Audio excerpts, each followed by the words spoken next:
मनोज्ञम् मन्दस्मितं मधुसुन्दरमन्दयानम् श्रीनन्दनन्दनम् अहं मनसा नमामि।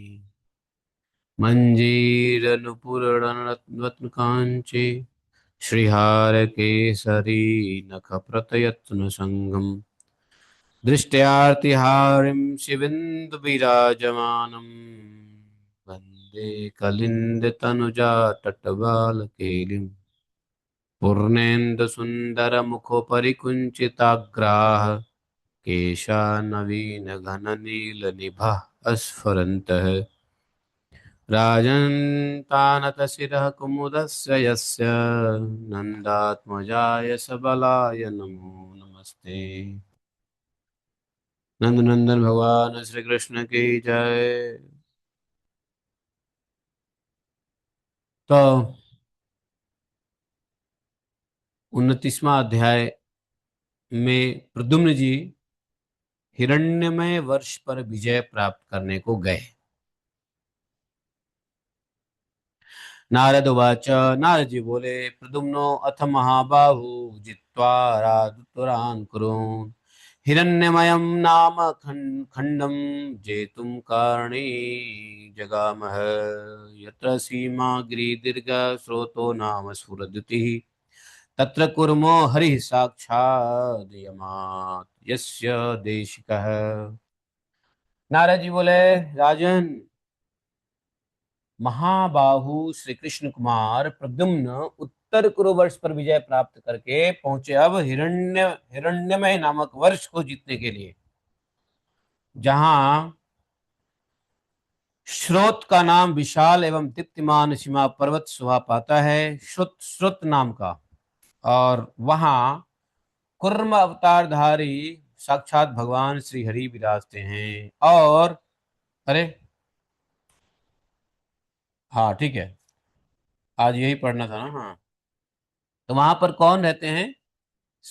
कुर्म अवतारधारी। हाँ, और कुर्म भगवान को आराधना करते रहते हैं अर्यमा, पृथ्वी पितृ लोग, पितृ के। तो अर्यमा जो है कुर्म अवतार का जो विग्रह है उसकी पूजा में लगे रहते हैं। जैसे नारद जी नर नारायण की, वैसे ही अर्यमा कुर्मावतार में, कुर्मा कुर्म सच उस श्लोक में हिरण्यमय वर्ष में। अब हिरण्यमय वर्ष में पुष्पमाला नदी के तट पर चित्रवण नाम से प्रसिद्ध एक विशाल वन है। वहां पे एक वन है जिसका नाम है पुष्पमाला। पुष्पमाला पुष्पमाला वन नहीं है, पुष्पमाला नदी है। उसके तट पे चित्रवण नाम का प्रसिद्ध एक विशाल वन है, जो फूलों और फलों से लदे हुए रहता है। कंद मूल की तो वह स्वतः निधि ही है। वहां नल और नील के वंशज बानर रहते हैं, जिन्हें त्रेता युग में भगवान श्री रामचंद्र जी ने स्थापित किया था। सेना का कोलाहल सुनकर वे युद्ध की कामना से बाहर निकले और भौएं टेढ़ी किए, क्रोध के वशीभूत हो उछलते हुए प्रद्युम्न जी की सेना पर टूट पड़े। वे नखों, दांतों और पूंछों से घोड़ों, हाथियों और मनुष्यों को घायल करने लगे। रथों को अपनी पूंछों में बांधकर बलपूर्वक आकाश में फेंक देते थे। और कुछ बानर विजय ध्वजा नाथ विजय रथ को और अर्जुन के कपित ध्वज रथ को लंगूर के में क्या बोलते उसको, लंगुल लंगुल में बांध कर आकाश में उड़ा देते, मतलब उड़ा दिए। कपित ध्वज अर्जुन की ध्वजा पर साक्षात भगवान कपिंद्र हनुमान निवास करते थे। वे अर्जुन के सखा थे।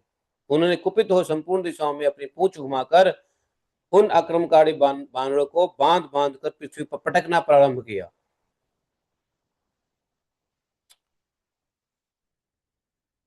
अर्जुन के रथ के ऊपर कपिध्वज लगा था, कपिध्वज। हनुमान जी ने सबको, सभी आक्रमणकारी बानरों को बांधा, पृथ्वी पटकना आरंभ किया। तब उन्हें पहचान कर समस्त राम किंकर बानर हर्ष से भर गए। राजन, उन बानरों ने हाथ जोड़ धीरे धीरे सब ओर से आकर पवन पुत्र को प्रणाम किया। कुछ आलिंगन करने लगे, कुछ वेग से उछलने लगे और कुछ वानर उनकी पूंछ और पैरों को चूमने लगे। अब यहाँ महावीर, अंजनी कुमार, हनुमान जी उन्हें हृदय से लगाकर उनके शरीर पर हाथ फेरे और उन्हें आशीर्वाद देकर उनका कुशल समाचार पूछा, बेटा कैसे हो। उन्हें प्रणाम करके सब वानर चित्रवन में चले गए और हनुमान जी अर्जुन की ध्वजा में अंतर्ध्यान हो गए। उसके बाद मीन ध्वज प्रद्युम्न मकर नामक देश से होते हुए वृष्णि वंशियों के साथ एक बार दुदुम्बी बजाते हुए आगे बढ़े तो मकर गिरी के पास उनकी दुदुम्बी की ध्वनि सुनकर के मधु भक्षण करने वाले करोड़ों मधुमक्खियां उड़कर आ गई और उन्होंने सारी सेना को डसना आरंभ किया। उस समय हाथी भी चित्कार कर उठे और महाबाहु श्री कृष्ण कुमार वायव्य अस्त्र का संधान किया। उस अस्त्र से उठी हुई वायु की प्रताड़ित हो सभी मधुमक्खियां दसों दिशाओं में उड़ने लगी और उस देश के सभी मनुष्य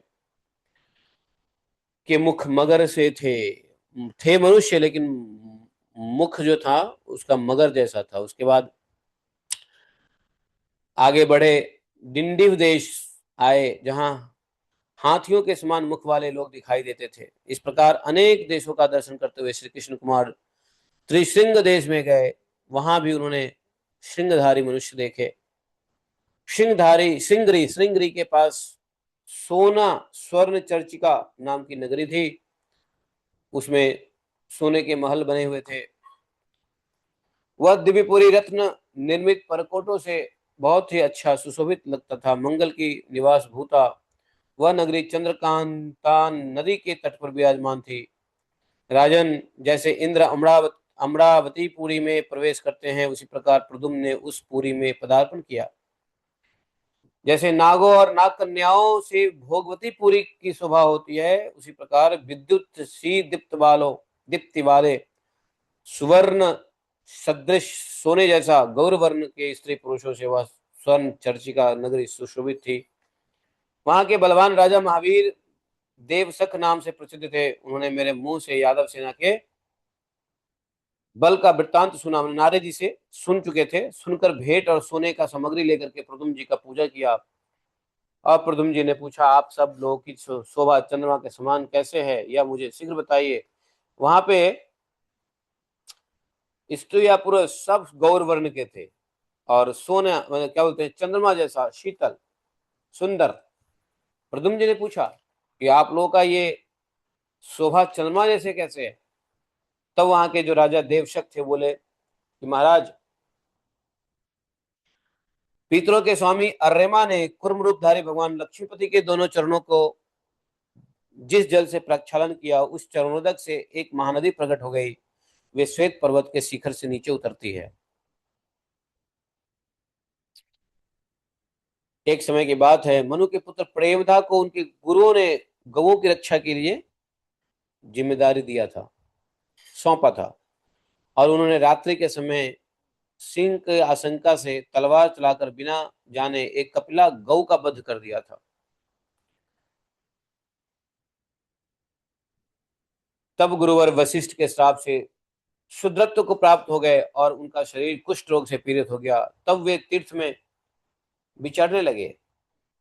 इस नदी में स्नान करके वे मनुपुत्र जो कुष्ठ रोग से ग्रसित थे वो मुक्त हो गए और उनके शरीर का कांति चंद्रमा के समान हो गया। तभी से हिरण्य वर्ष के भीतर यह नदी चंद्रकांता नाम से प्रसिद्ध हुई। और जब से मनु कुमार प्रेमदा चंद्रकांता नदी में स्नान करके गलित कुष्ठ से मुक्त हुए, तब से हम सब लोग नियम पूर्वक इस नदी में स्नान करने लगे। यही कारण है कि इस पृथ्वी पर हम लोग चंद्रमा के तुल्य रूप वाले हो गए। यही कारण है, इसमें कोई संशय नहीं है। इति श्रुत्वा महाबाहु प्रद्युम्नो यादवै सह चंद्रकांता नदी नस्त्वाम दानान्यकेश अनेक दान दिए। प्रद्युम्न जी ने भी क्या किया, सभी यादवों के साथ उस चंद्रकांता नदी में स्नान किया। हमारे पृथ्वी पे भारत में चंद्रभागा नदी है, वहां चंद्रकांता नदी हुआ। तो ये चंद्रकांता नदी की वजह से उन लोगों का ऐसा श्वेत गौर वर्ण। इस प्रकार से देखो, हर वर्ष में विजय ध्वजा फहराते हुए रम्यक वर्ष में भी आए पहले उत्तर कुरु वर्ष सबसे उत्तर में है, उसके बीच में है हिरण्यमय वर्ष, और उसके नीचे है वो है रम्यक वर्ष। रम्यक वर्ष के नीचे क्या है? तो वो है इला वर्ष। इला वर्ष के नीचे है हरिवर्ष, किमपुरुष वर्ष, उसके नीचे है भारत वर्ष। ये उत्तर से दक्षिण की क्या बोलते हैं उसको, वर्षों के नाम है। तो अब आए ये रम्यक वर्ष। रम्यक वर्ष पर एक राक्षस रहता था, कलंक राक्षस, समझे? रम्यक वर्ष में थोड़ा सा लंबा चैप्टर है। रम्यक वर्ष में कुछ मनु का उपदेश भी है। मनु जी प्रार्थना करते हैं, नमस्ते वासुदेवाय, नमः संकर्षणा च प्रद्युम्नाय निरुद्धाय सात्वताम पतये नमः। तो मनु जी से मुलाकात होती है, यहाँ पे देखेंगे इसको कल। तो रम्यक वर्ष में ही वहीं पर मनमथ शालिनीपुरी का नाम है, राज्य का नाम है। वहां पे सभी लोग कृष्ण लीला गाते रहते, कृष्ण भगवान श्री कृष्ण की लीला का गायन करते हैं। वहां पहुंचे, वहां पर इनका स्वागत हुआ। सब भगवान कृष्ण के भक्ति थे। जब सबने देखा कि भगवान श्री कृष्ण के प्रथम पुत्र आए हैं, श्रेष्ठ ज्येष्ठ पुत्र आए हैं, सबने उनको बहुत सारा भेंट उपहार दिया, समझे? तो हम लोग इसको कल पढ़ेंगे, रम्यक वर्ष की कथा। बोले नंद नंदन भगवान श्री कृष्ण की जय। ओम नमो गोवर्धन उद्धारणाय गोविंदाय गोपालाय गोकुल निवासाय गोपालपतये गोपीजन भर्त्रे गृहगोजधत्रे करुणानिधे जगद्विदये जगत्मंगलाय जगत निवासाय जगत्मनाय कोटि मनमत मनमथाय श्री कृष्णाय वृषभानुसुतावराय श्रीनंदराजकुल प्रदीपाय श्री कृष्णाय परिपूर्णतमाय तमसंक ब्रह्मांडपतये गोलोकधामधीशनाधिपतये स्वयं भगवते सबलाय नमस्ते नमस्ते नमस्ते। Hare Krishna. Thank you very much. तो आज का